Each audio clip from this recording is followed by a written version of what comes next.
Commence ta journée du bon pied. Avec la balade matinale sur Radio Gina. Avec Canal Box, la fibre qui vous connecte à l'essentiel.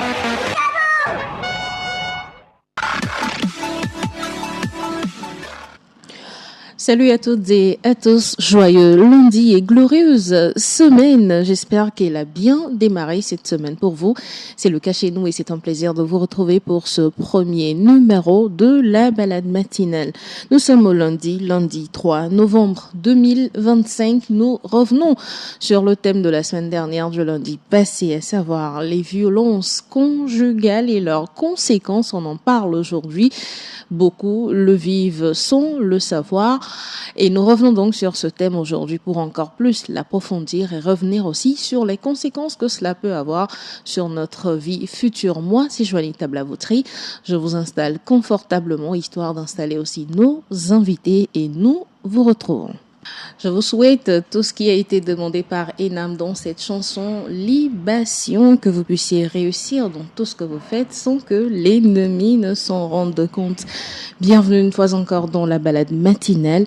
Nous allons parler de violence conjugale à nouveau. Aujourd'hui, pour en parler, je suis avec Essenam Noukloui de Wanep Togo. Bonjour madame. Bonjour madame Joanita. Comment ça va? Bonjour, grâce. Alors, vous-même, vous allez bien? Oui, je vais bien, merci. La semaine, elle commence bien, hein? Oui, elle commence bien, on grâce, on espère, en tout cas on se souhaite d'avoir une semaine très fructueuse. Amen. Voilà, et très productive en tout cas. Très productive surtout et très glorieuse aussi. C'est ça. Voilà, elle est également présente sur ce plateau de la balade matinale. Isabelle Yousba, présentatrice télé. Bonjour Miss. Bonjour. Comment ça va? Ça va bien. Tu veux bien rapprocher un peu, voilà, pour qu'on puisse mieux t'écouter. D'accord. Alors, comment ça va? Je vais bien. Et toute belle avec ta robe et les... comment est-ce qu'on appelle ça? Le collier. Le collier, voilà, on perd. T'es toute jolie avec. Avec la coiffure qui va avec. Exactement.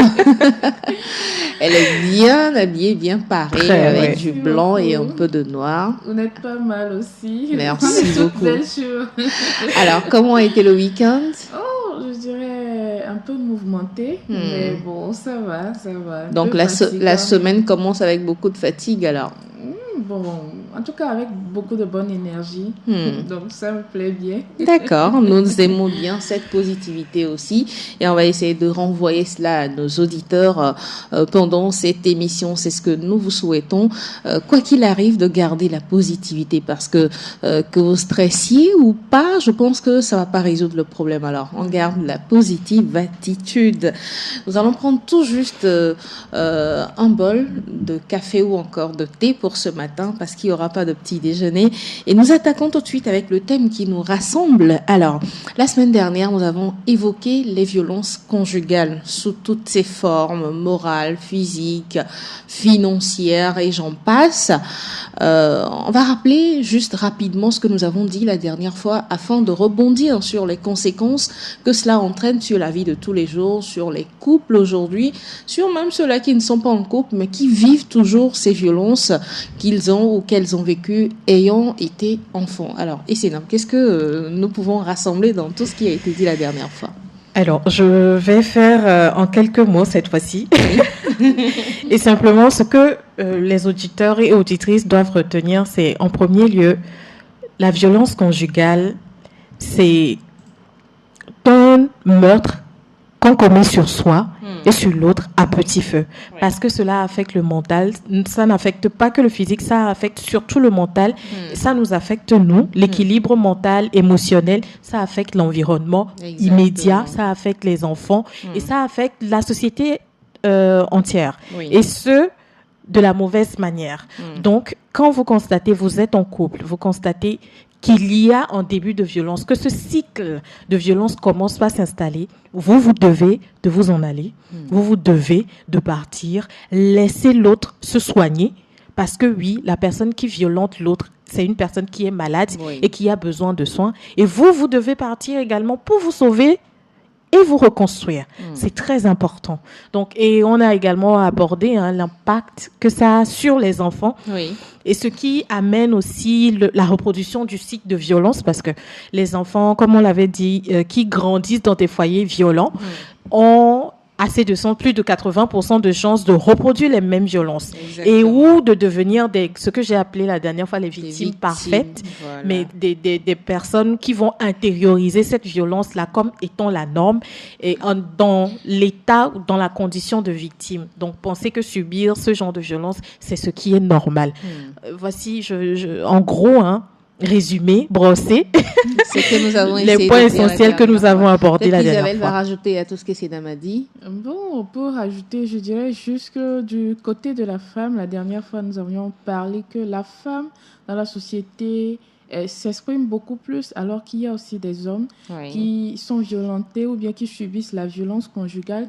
Donc, nous avions dit que ce serait bien aussi que les hommes s'expriment sur le sujet et qu'ils essayent de se sauver aussi, parce que ça ne sert à rien d'encaisser ces émotions, ou bien tous ces coups-là pour se dire, voilà, je suis un homme, je n'ai pas le droit de m'exprimer.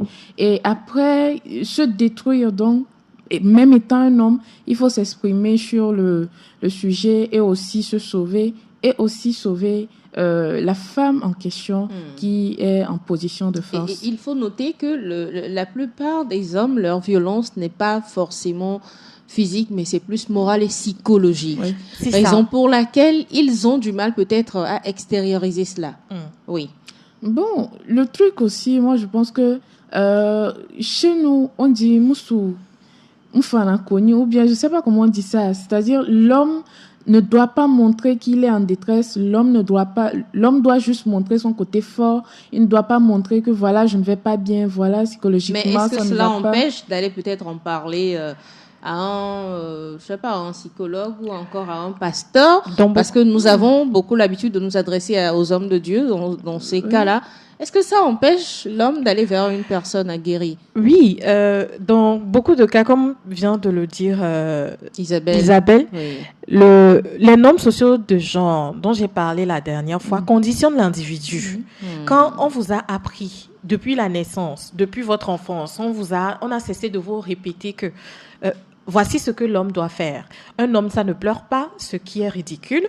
Un homme ne doit pas faire ci, un homme doit faire ça. On vous dit ce que vous êtes censé faire, tout juste parce que vous avez un certain sexe qui est le pénis entre les jambes.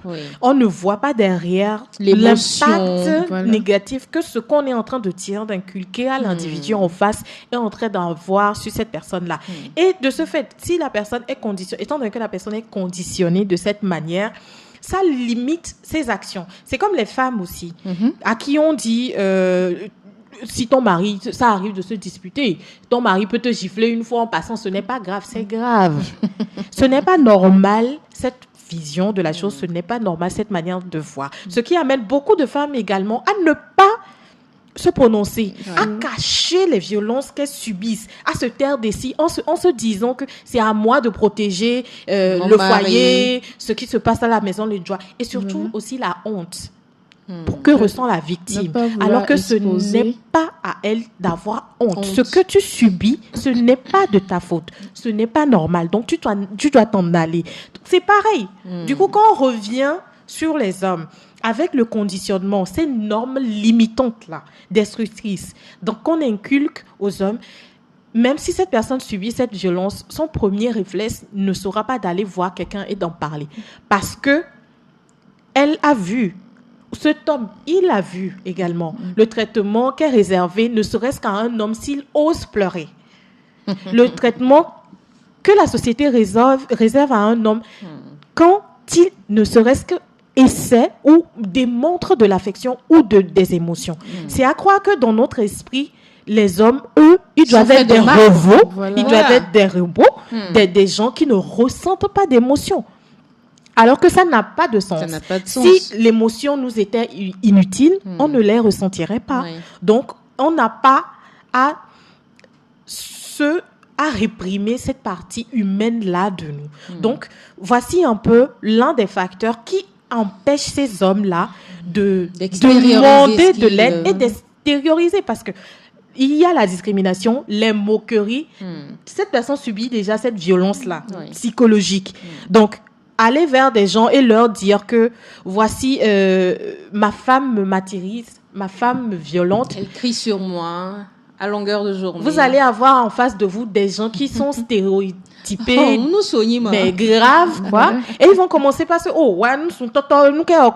alors que cette personne qui est en train de dire ça, si on la met dans la condition que l'autre, elle peut-être qu'elle se suiciderait, quoi.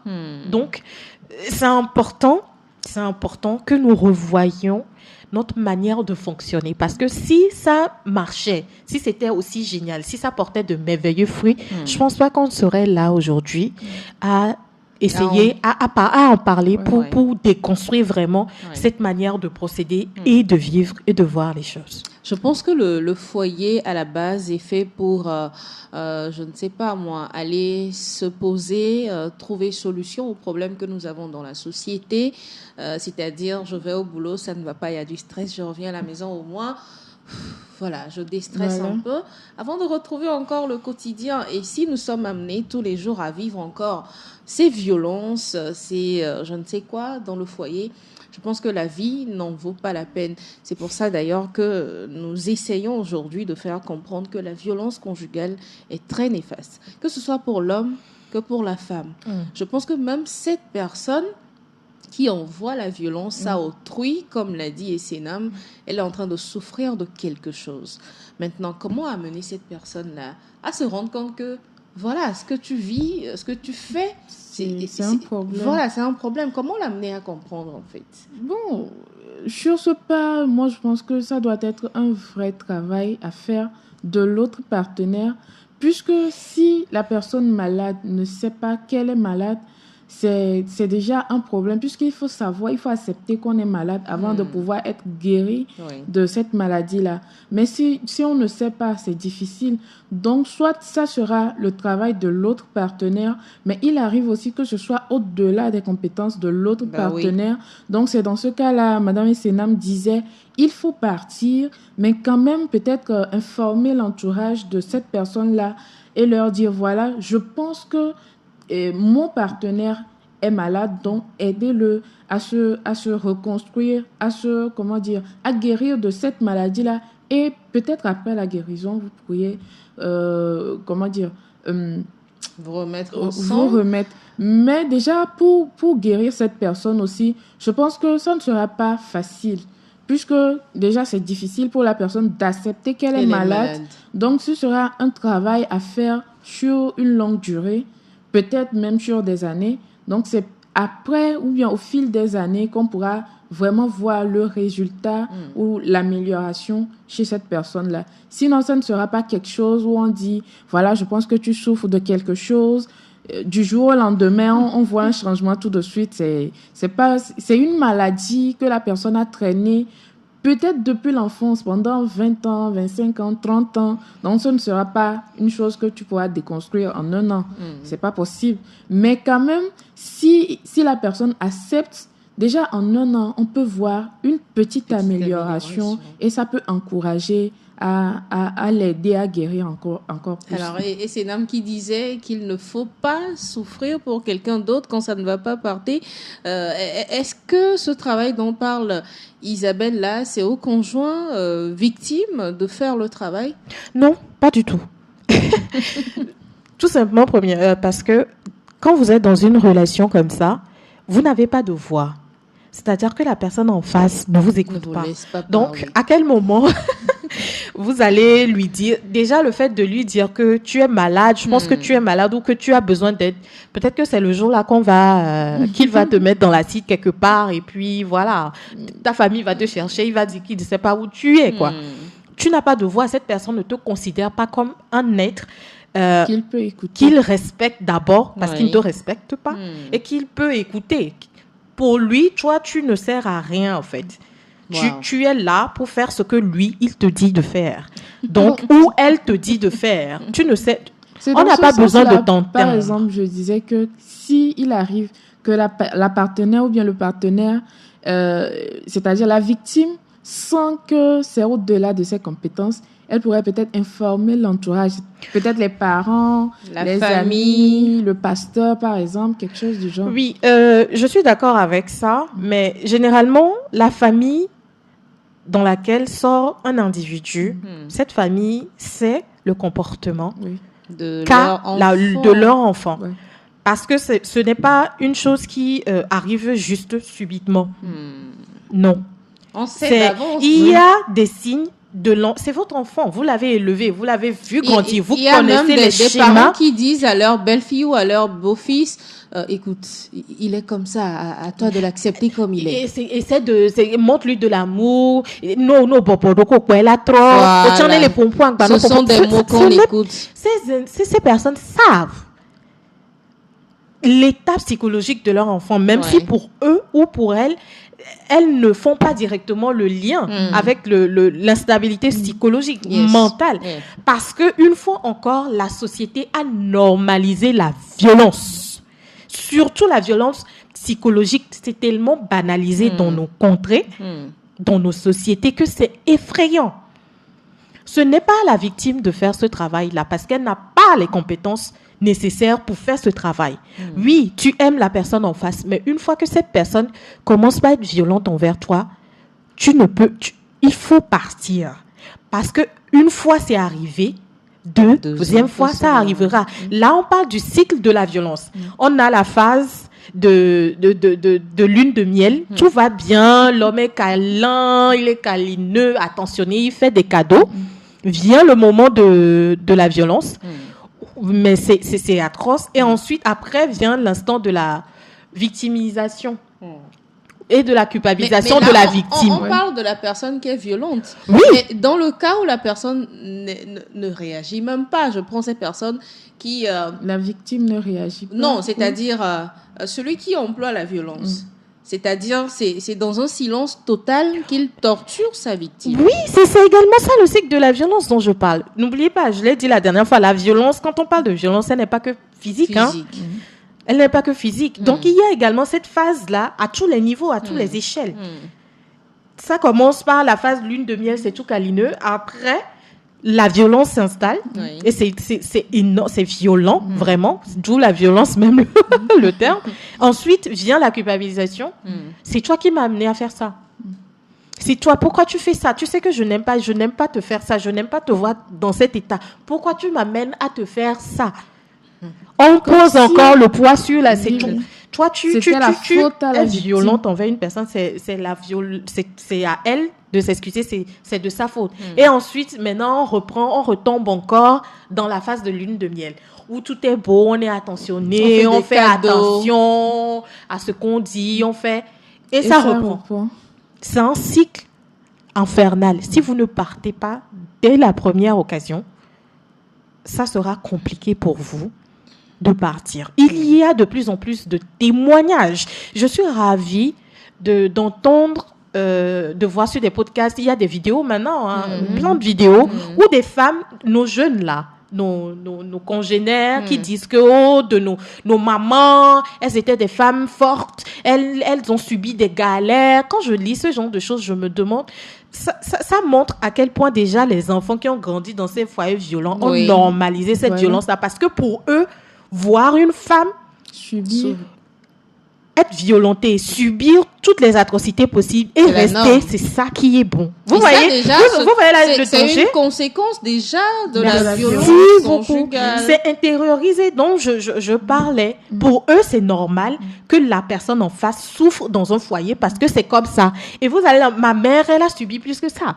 Ou mon père a fait, moi j'ai grandi, mon père, ma mère insultait beaucoup. Ce garçon, par exemple, qui a grandi dans un foyer où c'est la mère qui est violente. Mais une violence psychologique qui terrorise tout le monde à la maison. Cet enfant grandit dans ce foyer-là. En grandissant, cet enfant aura tendance à être attiré par des femmes qui sont violentes. Oh.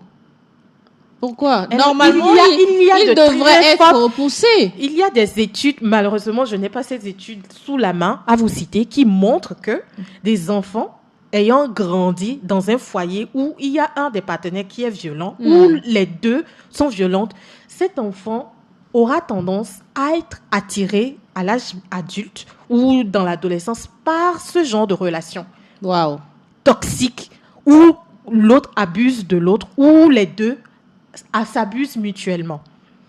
Et ça, Parce c'est que effrayant. Pour cet enfant-là, c'est normal.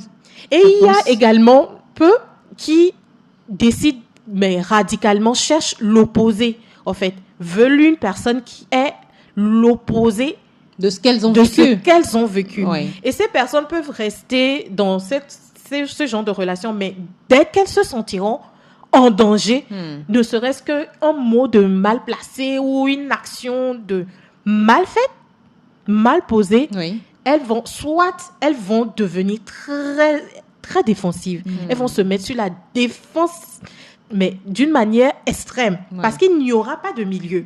Je ne veux pas que ça m'arrive, donc je prends mes précautions. Et là, c'est l'autre qui va commencer par subir en ce moment. Donc, vous voyez à quel point c'est infernal, ce cycle-là. Oui. Ça ne s'arrête pas qu'à nous. Ça, Donc, les enfants reçoivent... Voilà, quand j'entends ou je lis sur les réseaux les hommes dire que les femmes d'aujourd'hui, elles ne sont pas fortes, elles font ci, elles veulent ça. Mais vous n'avez pas conscience que ce que vous avez vécu, ce dans quoi vous avez vécu, ce n'est pas normal. C'était toxique, c'était malsain. Donc, vouloir d'une personne qui va accepter que vous lui infligez les atrocités que votre mère ou votre père a subies, mais surtout nos mères, il faut que ça vous alarme déjà, vous, individus, surtout hommes, qui tenez ce genre de propos que non, il y a quelque chose qui ne va pas. Si je pense comme ça, si je vois les choses comme ça, c'est qu'il y a un problème, j'ai un problème, et il faudra que j'essaie, ou ne serait-ce que je commence par moi-même à déconstruire ça. Et si je n'y arrive pas, il n'y a pas de mal, de problème à demander de l'aide à un professionnel. Je pense d'ailleurs que c'est toute notre société qui est victime aujourd'hui, on va dire, des conséquences, des violences conjugales antérieures. Absolument. Parce que ce n'est pas que les hommes qui tiennent ce genre de discours, peut-être sur les réseaux sociaux ou encore je ne sais où, mais il y a encore nos mamans. Oui. Dans les maisons qui, en envoyant leur enfant dans un foyer, leur inculquent ça encore dans les oreilles. C'est toi l'homme, c'est toi on doit écouter. Parce que pour elles ont grandi, elles aussi, elles ont été formatées de cette manière. On leur a dit que tu dois rester.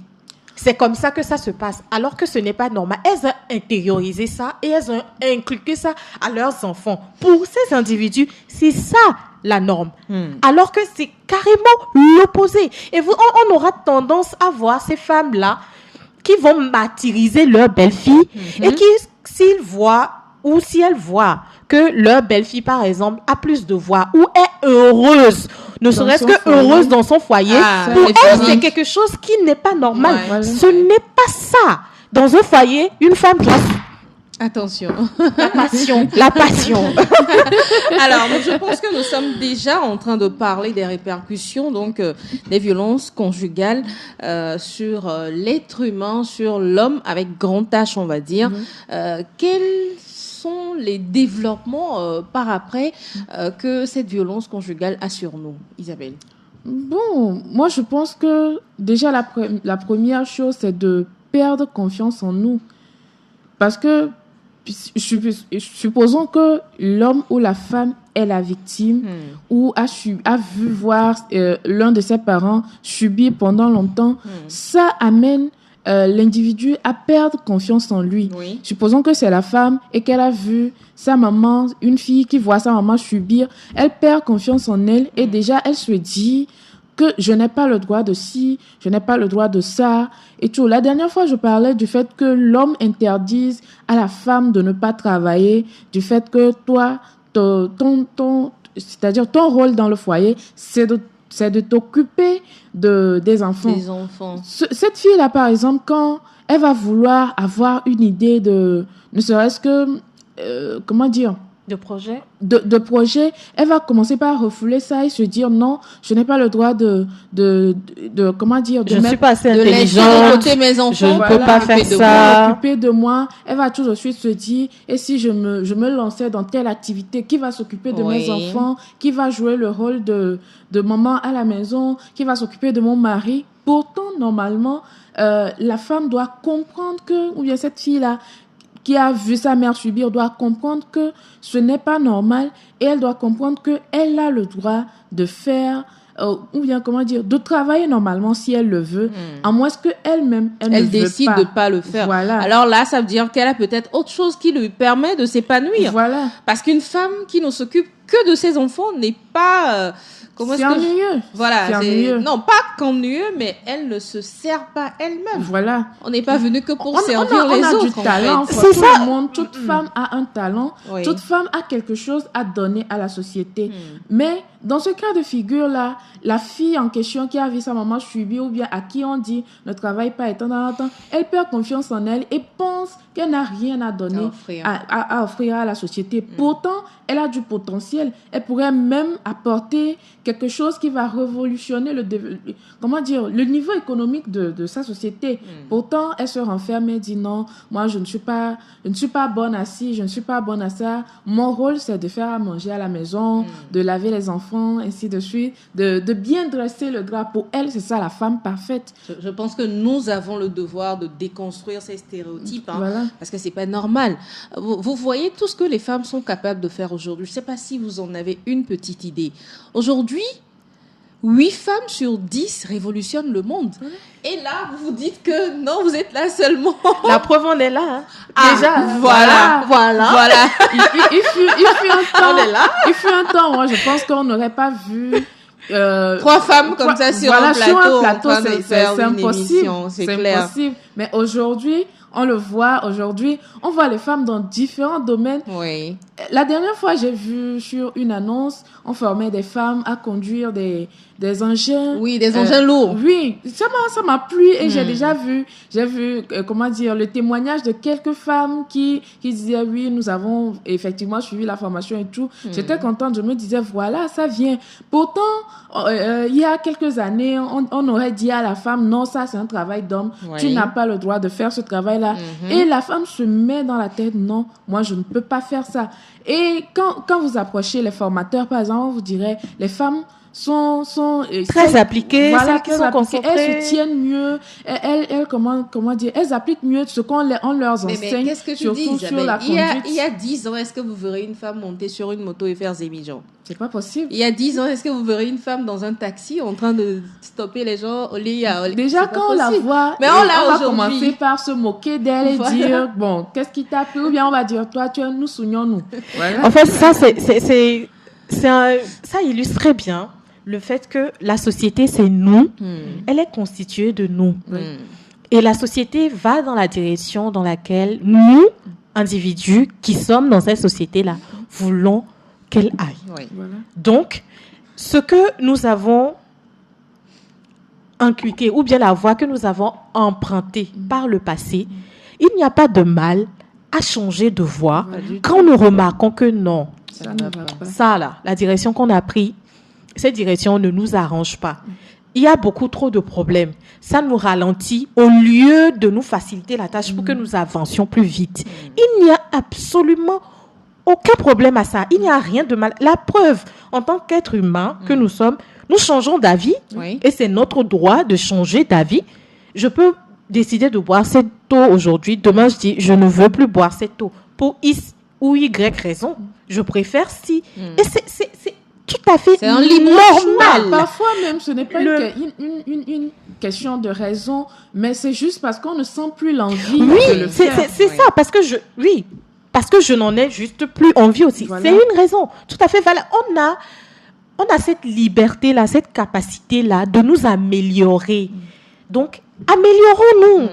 Il n'y a pas de mal à entendre, à accepter ou à vouloir réanalyser une chose sur laquelle on attire notre attention en nous disant que bon, voilà, cette manière de faire, voici ce que ça, l'impact que ça a sur un certain nombre d'individus dans la société, une catégorie de personnes. Et voici, ces conséquences-là, ces impacts-là n'arrangent pas, ça ne nous arrange pas, ça coûte. En fait, parce que oui, les violences conjugales, ça a des coûts, ça ralentit le développement. Oui. D'abord, les auteurs des violences même, ils développent des maladies psychosomatiques pour certains, c'est-à-dire que des maladies qui sont émotionnelles, qui viennent de l'émotion, parce qu'il y a une instabilité entre l'émotionnel et le physique. Donc, vous êtes violent, d'abord, le mental, vous n'êtes plus stable.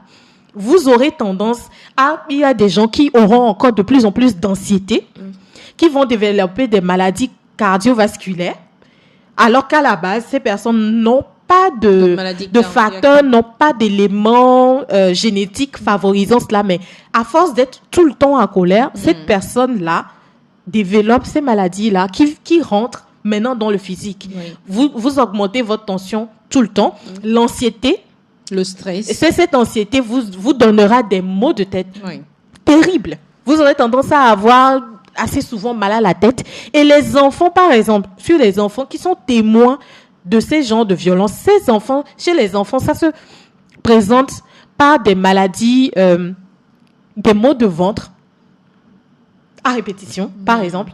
On va aller à l'hôpital, le docteur fera toutes les batteries de tests possibles, mais on ne verra rien. Parce que ce n'est pas dans le physique au premier abord. Mais au fil du temps, si ça continue, cet enfant va sur le plan physique, va développer une vraie maladie.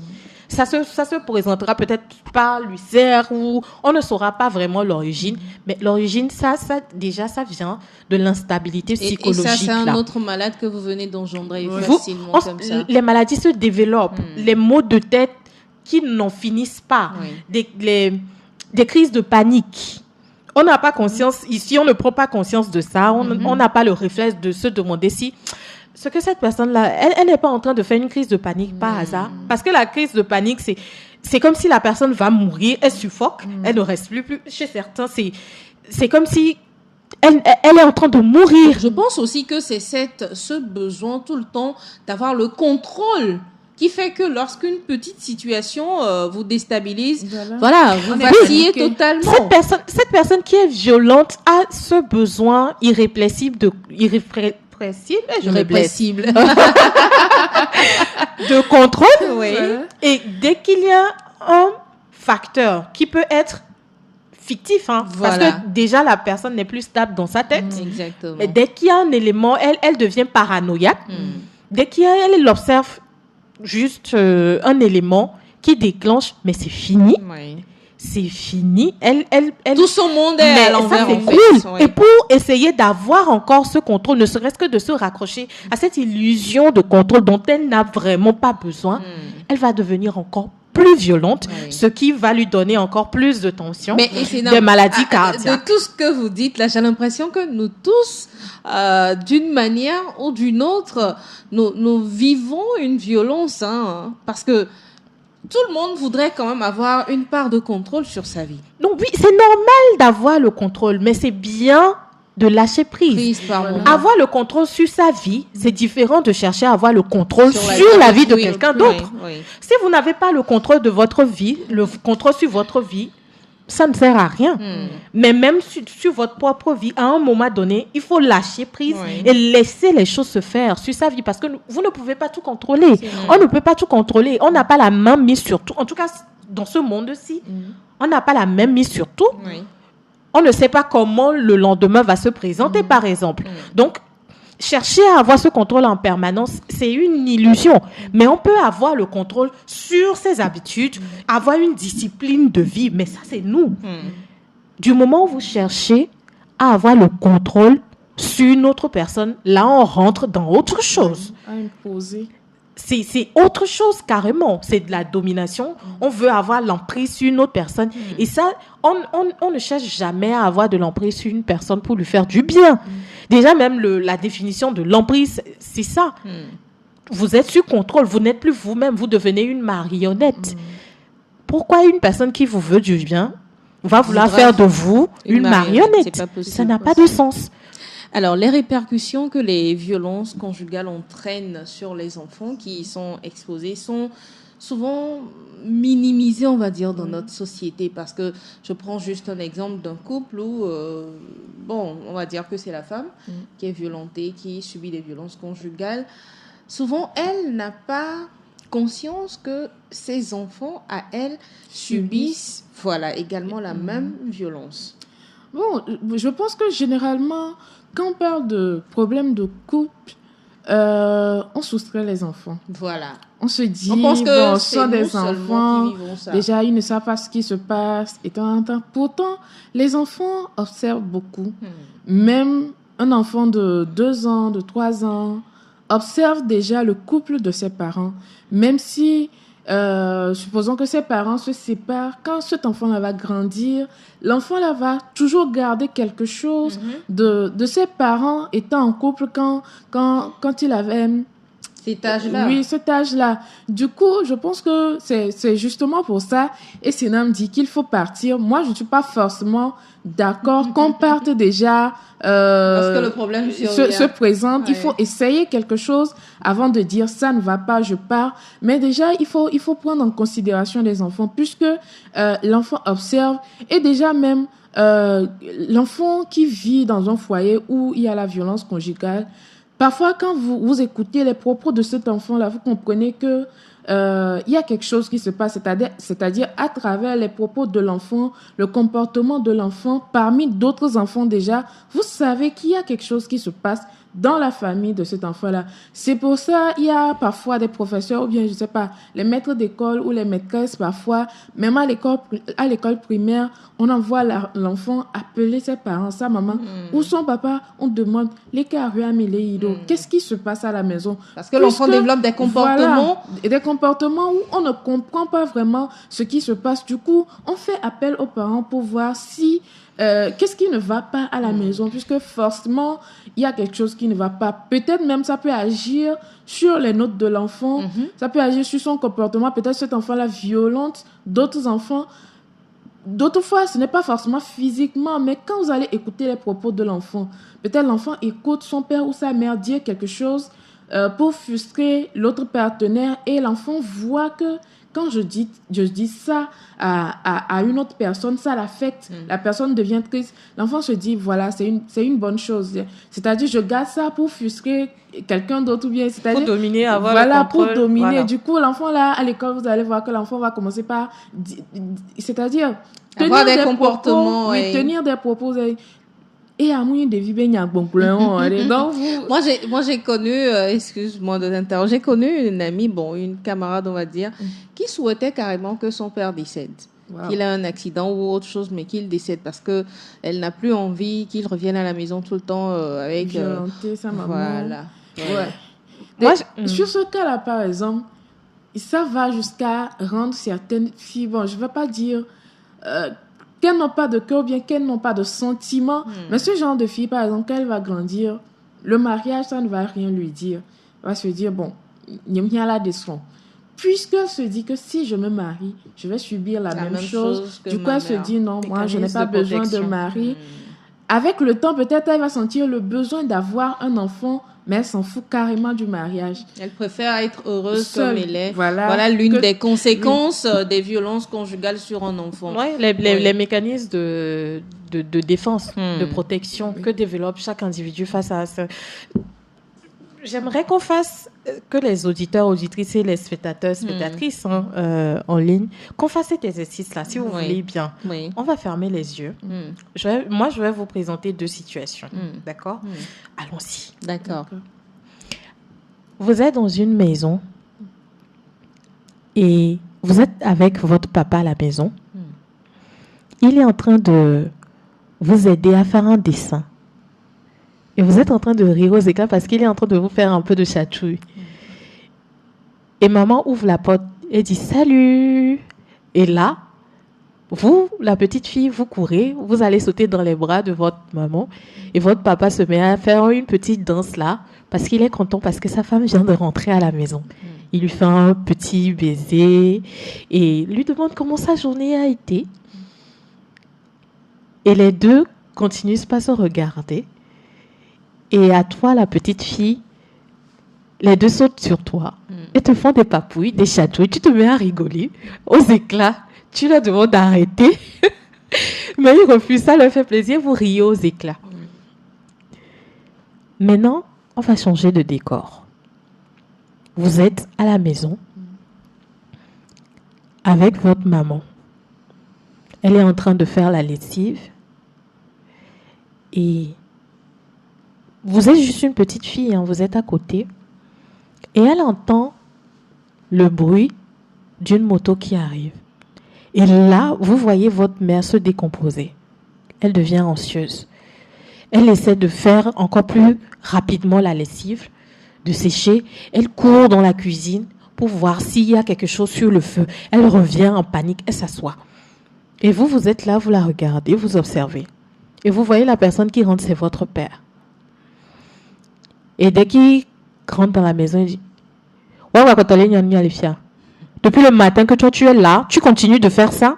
Décidément, tu ne sers à rien. Hein. Tu as fait à manger, j'ai faim. » Et avant même que votre mère essaie de dire « Tais-toi, je dis de me faire à manger. Lève-toi un peu, va là-bas. » C'est quoi, mais tu ne me sers même à rien. Viens me faire à manger, j'ai dit. Et puis, je ne veux pas voir ça dans la bassine. Hein. Vous voyez votre visage. Voilà. Maintenant, revenez.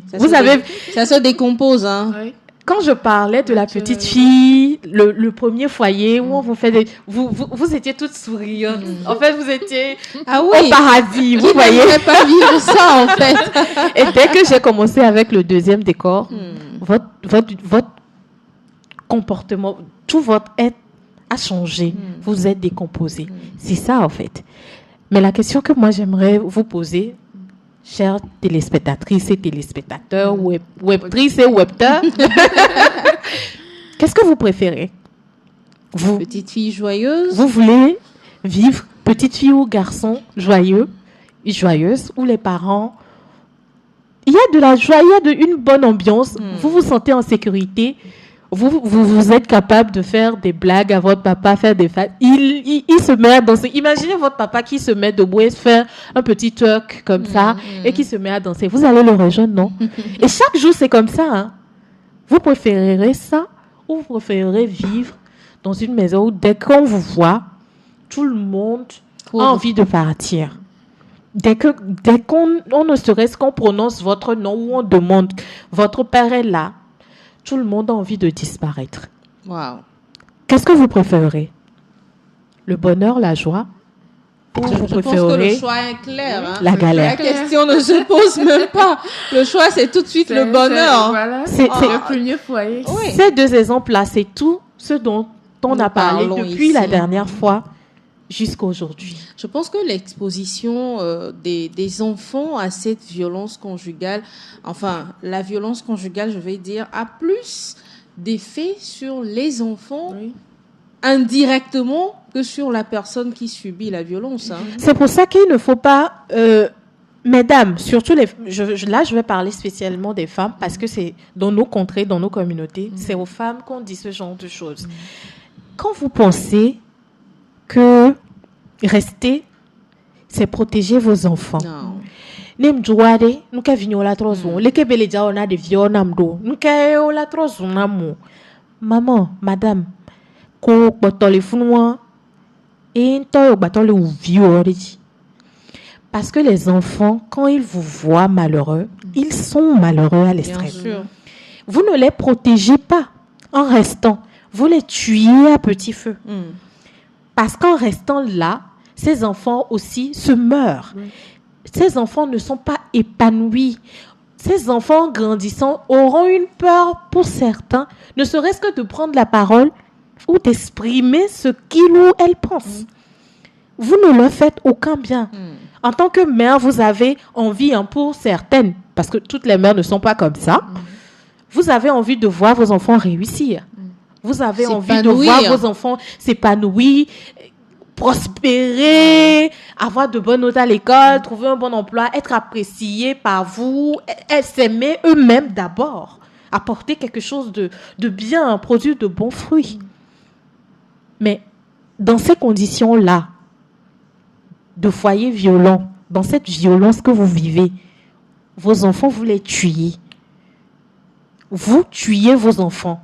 le mari il ne vous frappe peut-être pas directement en face de vos enfants, mais soyez-en sûrs que ces enfants savent que vous subissez des violences. Mais déjà, quand une femme est enceinte, on dit que cette dernière doit être entourée de bonnes émotions, être aimée, parce que lorsque vous envoyez, je ne sais pas, de l'énergie négative à une femme enceinte, l'enfant à l'intérieur reçoit cela. Et maintenant, vous dites qu'un enfant qui est présent, même dans une autre pièce, ne va pas vivre votre violence. Je pense que c'est vouloir se cacher. En fait, c'est faire l'autruche, en fait. Voilà. Ici, dans le studio où on est, si derrière nous, dans l'autre pièce, on entend quelqu'un en train de taper une autre personne, on le saura. Même si la personne ne pleure pas. Même si c'est dans la douche, vous vous enfermez, ça s'entend. Oui. En fait, on est connectés. Nous tous, d'une manière ou d'une autre, on l'est. C'est pour ça que dès qu'une personne vient avec une mauvaise énergie dans une pièce, ça change. Les gens deviennent gênés d'une certaine manière. Non. Vos enfants, Isabelle l'a dit, les enfants apprennent par imitation. C'est ce que vous faites devant vos enfants que ces enfants auront tendance à reproduire. Bien sûr. Donc, imaginez, on vous tape, on vous frappe. Ou soit, si on ne vous tape, on ne vous frappe pas, chaque jour, on s'assure à ce que vous vous sentiez mal. On vous dénigre, on vous rabaisse, on vous torture psychologiquement. Et vos enfants sont à côté, ils voient. Et ces enfants même subissent ça. Parce que le papa ne va pas s'arrêter sur vous. Non. Il ne va pas s'arrêter sur vous. La question que je me pose, nous sommes presque à la fin, on va faire un dernier tour de table, mais la question que je me pose, c'est en violentant quelqu'un, qu'est-ce que vous attendez en retour? Avoir satisfaction de la violence que vous envoyez? C'est juste une question que j'envoie comme ça à tout hasard avant de vous demander, mesdames, vos mots de la fin. Je commence avec Isabelle. Je réponds à la question d'abord. Bon, si possible. D'accord. Mais, Isabelle, est-ce que vous êtes violente? Parce qu'elle a posé la question aux gens violents. Vous voulez répondre à ça? Vous êtes sûre? Okay. Peut-être qu'elle a déjà vu ça et qu'elle veut nous donner la réponse. Bon, est-ce qu'on peut me poser la question, s'il vous plaît? Donc ça veut dire qu'elle n'est pas violente. Alors, je demandais, ceux-là qui violentent leur conjoint ou leur conjointe, qu'est-ce que vous attendez en retour? Que cette personne soit heureuse de ce que vous lui faites comme comportement? Bon, moi, je pense que quand on exerce une violence sur quelqu'un, en tout cas, si par exemple, je suis la personne qui exerce, je n'attends pas forcément violence, mais la personne qui exerce la violence, quand elle va voir la victime être triste, je ne sais pas, perdre confiance en elle. Ça lui procure du plaisir? Oui, ça lui procure. Et vous allez voir, par exemple, quand un homme exerce de la violence sur une femme, surtout verbalement, et qu'elle ne réagit pas, il est frustré. C'est-à-dire, si verbalement ça ne va pas, vous allez commencer, et il va commencer par la violenter physiquement, puisque verbalement, je sais pas, c'est comme une dame par exemple qui a dit, voilà, le monsieur, il était infidèle, il me parlait, il me diminuait, il me disait, si je ne te donne pas à manger, tu ne mangeras pas, parce que le monsieur l'a interdit de travailler, son devoir c'était de s'occuper des enfants. Mais la femme a dit, à chaque matin quand elle se réveille, elle fait le petit déjeuner, elle dit, chérie, ça va, tu es bien réveillée, elle t'a fait le petit déjeuner. Et le monsieur disait, un jour, il s'est réveillé, il dit, Omaoumo. Et il a ramassé ses affaires, il est parti se mettre avec une autre femme, puisqu'il n'arrivait pas vraiment à atteindre son objectif. Du coup, je vais dire que la personne qui est violente attend que la personne sur qui elle exerce la violence soit... une personne martyrisée. Voilà, donc ça va lui procurer du plaisir. Donc, si ce n'est pas le cas, il est frustré et c'est comme s'il n'atteint pas ses objectifs. Du coup, soit il laisse, soit il va au pire. Ah, bon, on a une réponse quand même. Alors, la conclusion maintenant d'Isabelle. La conclusion, c'est surtout de dire aux femmes que c'est très important de considérer le fait qu'on a aussi le droit de réfléchir par nous-mêmes, de prendre une décision pour nous et de savoir ce qui est bien pour nous. Si on vit en couple avec quelqu'un et qu'on sait que dans ce couple-là, ce qu'on gagne est très petit par rapport à ce qu'on perd. Le mieux, c'est de partir et d'aller se reconstruire. Finalement, tu rejoins Isénam. Tu vas également nous donner sa conclusion pour aujourd'hui. Alors, je ne sais plus trop quoi dire parce que je suis restée avec mon illustration que je vous ai faite et je vais revenir sur ça et conclure sur ça. Messieurs, mesdames, est-ce que vous voulez être heureux, heureuse, ou vous voulez être malheureux, malheureuse? Est-ce que vous voulez que les gens se sentent bien en votre compagnie, ou vous voulez que les gens répugnent votre présence, aient en horreur votre existence? Qu'est-ce que vous préférez? Vous voulez être bien, ou vous voulez être malheureux ou malheureuse toute votre vie? C'est une question que je nous laisse à chacun de faire son choix. Ouais. Mais sachez que, quel que soit le choix que vous allez faire, chaque décision a ses conséquences. À vous de choisir la conséquence que vous voulez. Voilà. En tout cas, nous, on a choisi de lutter contre ces violences faites aux femmes comme aux hommes. Et je pense que c'est parce qu'on s'est rendu compte que cela ne fait du bien à personne que nous le faisons. Je ne sais plus quoi dire en termes de conclusion. Isabelle et Isénam se sont chargés de faire la conclusion à ma place. Beaucoup d'enfants sont seuls face aux violences conjugales parce que vous ne les écoutez pas. Vous ne savez pas ce qu'ils vivent comme émotion intérieurement. Alors, prenez en compte ces enfants et si vous sentez que ça ne va pas, vous pouvez les laisser peut-être au papa ou encore à la maman.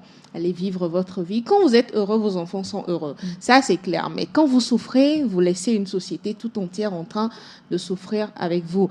C'est également le mois du novembre bleu. Voilà, je vais faire juste un clin d'œil à tous les hommes qui se battent peut-être contre le cancer de la prostate ou autres maladies liées à cela. On va revenir là-dessus durant ce mois-là et juste pour dire qu'on est également de cœur avec vous, même après Octobre Rose. C'est fini pour aujourd'hui. On va se retrouver mercredi pour un deuxième numéro. Portez-vous bien. Radieuse semaine à tous et à chacun. Ciao. Vous venez de suivre la balade matinale, votre dose d'énergie et de bonne humeur avec Canal Box, la fibre à toute vitesse.